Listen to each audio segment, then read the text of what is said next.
उद्धव साहब ने डिसाइड अभय देशपांडे आपल्यासोबत जोडले गेले ते ज्येष्ठ राजकीय विश्लेषक। अभयजी, काल परवाच आपण बोलत होतो आणि म्हटलं होतं की उद्धव ठाकरे हेच असणार, तुर्तास पर्याय दिसत नाही, पण अचानक अंबादास दानवे यांच्या नावाची घोषणा झाली आहे आणि ती सुद्धा आदित्य ठाकरे यांनी महापालिकेत घोषणा केली आहे।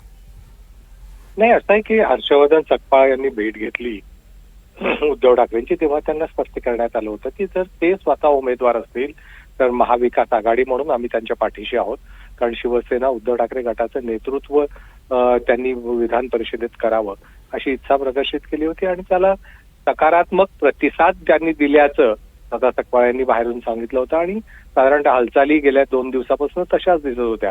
उद्धव ठाकरे सुरुवातीला फारसे उत्सुक दिसत नव्हते, त्यांनी अंबादास दानवेंचं नाव तेव्हाही पुढे केलं होतं, पण फक्त तुम्ही उमेदवार असाल तर आघाडी म्हणून आम्ही तुमच्या बरोबर आहोत असं जेव्हा काँग्रेसने स्पष्ट केलं तेव्हा ते उमेदवार होण्यास तयार झाल्याचं चर्चा होती आणि तसाच दुजोराही काँग्रेसकडून देण्यात आला होता। परंतु आता अंबादास दानवे यांच्या नावाची अधिकृत घोषणा आदित्य ठाकरेंनी केलेली आहे। आता काँग्रेसची प्रतिक्रिया याच्यावर काय येते हे बघावं लागेल। काँग्रेसशी चर्चा न करता परस्पर घोषणा करतील असं वाटत नाही, पण त्याला अनुमती दिली आहे का काँग्रेसच्या नेतृत्वाने, काँग्रेसच्या राज्यातल्या नेत्यांचं काय मत आहे, काँग्रेस काही वेगळी भूमिका घेणार का, या सगळ्या गोष्टी मला वाटतं येत्या काही तासात स्पष्ट होतील।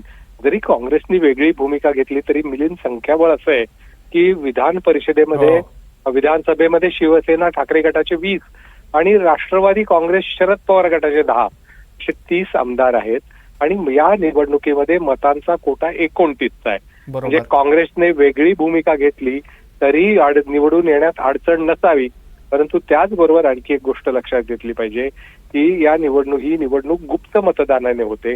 अशा परिस्थितीमध्ये काठावरच्या बहुमत घेऊन निवडणूक लढवायची का असाही प्रश्न निर्माण होऊ शकतो। त्याच्यामुळे समन्वयाने यातून मार्ग काढण्याचा प्रयत्न होईल। अभय सर, मी तुम्हाला थोडंसं थांबवतो अशा करता की आदित्य ठाकरे यांनी महापालिकेत येऊन घोषणा करणं आणि त्यांनी म्हणताना असं म्हटलं की ते महाविकास आघाडीचे उमेदवार असतील।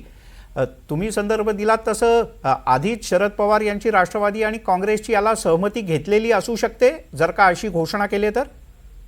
राष्ट्रवादी काँग्रेसने तर पूर्णतः निर्णय उद्धव ठाकरे यांच्यावर सोपवला होता, पण काँग्रेसची भूमिका राज्यसभेच्या वेळेसही ज्या प्रकारची होती की जर शरद पवार असतील तर पाठिंबा, नाहीतर आम्हाला राज्यसभेची जागा हवी, तीच भूमिका त्यांनी विधान परिषदेतही घेतली होती।